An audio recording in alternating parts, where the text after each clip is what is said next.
Un chantier d'autoroute au milieu de la campagne, c'est un panorama désormais courant en Pologne.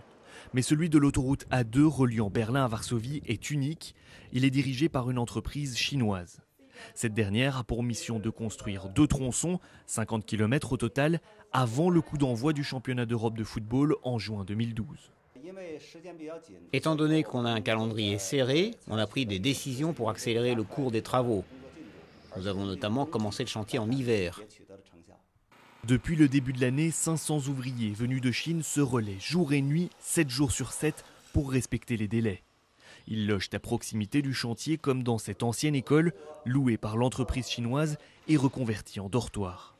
Dans la commune de Viskitki, traversée par la future autoroute, on n'avait jamais vu un tel chantier.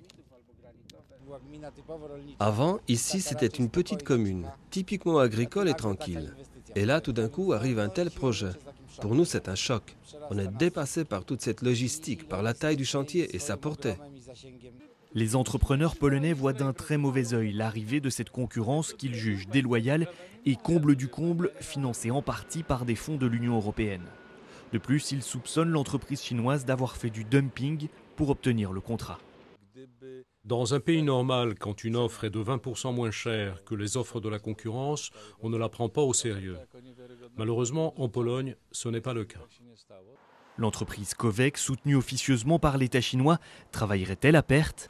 Les employés refusent d'évoquer leur salaire et la direction n'a pas souhaité commenter le financement du projet. Elle précise toutefois que l'enjeu de ce chantier se situe ailleurs.